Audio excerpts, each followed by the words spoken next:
الزملكاويه كانوا بيعترضوا ان الكره دي مش ضربه جزاء، وبيقولوا اللي هي نفس اللعبه بتاعت سيراميكا كليوباترا في الماتش بتاعهم. تعال نبص للعبه كده من البدايه. بص المهاجم وبص فتوح. يا جماعه التحكيم سيء اقسم بالله. تعال بص المهاجم هنا عمل ايه. رقص فتوح بص هو بيقع على الارض. بص كف ايده هيعمل ايه. كف ايده بيوقف الكوره.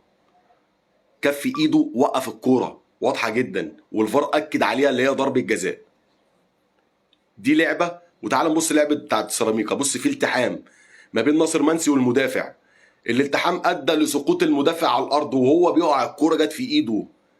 وقع على الارض والكوره جت في ايده، وايده مش مكبره جسمه.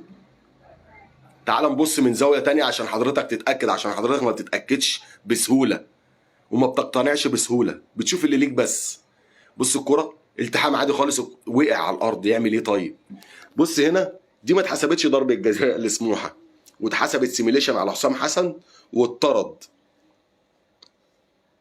طيب هنا سيف الجزيري بيتشد من بره. المفروض الحكم بص هنا واضع رجل الجزيري واخد وضع الوقوع اهو بره منطقه الجزاء، وقع جوه. الحكم حسب سيميليشن واداله انذار. المفروض بصراحه يرجع للمدافع يديله انذار ويحسب فاول على حرس الحدود. بص الكره دي كان في مطالبه من جماهير المصري وجماهير الزمالك اكتر، مع انهم مشترك في المباراه، ان الكره دي ضربه جزاء. طب ما تبص للعبه اللي قبليها. تعالى نرجع كده نبص اللعبه اللي قبليها.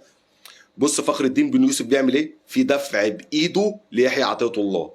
بص واضحه جدا يعني، مش عايزه جدال. وقال لك لا وبص حضن ووقعه والتحكيم والعداله. ما علينا. الكره دي في ماتش الجونه والاهلي، اخر ماتش للاهلي والجونه في الدوري. طبعا هنا في تهور من رامي ربيعه وفي شد واضح لمروان عطيه. والغريب ان محمد الحنفي ما بينه وما بين الكره اصلا 3 4 متر، وما اتحسبتش ضربه جزاء على الاهلي.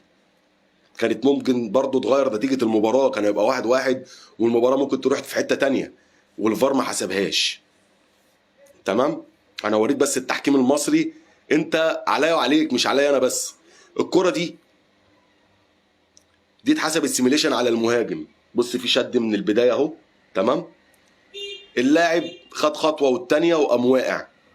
مش ضربة جزاء طبعا، ما فيهاش اي حاجة، بس ما تستوجبش اللي هو ياخد الانذار الثاني والطرد. طبعا الطرد ده غير نتيجه المباراه. هنا اتحسب الطرد. لعبه خطره. دي لعبه خطره، انما دي مش لعبه خطره. ما اتطردش فيها لاعب الزمالك. الكره دي بقى يعني اللاعب لعب الكره وفي 2 ضاربينه.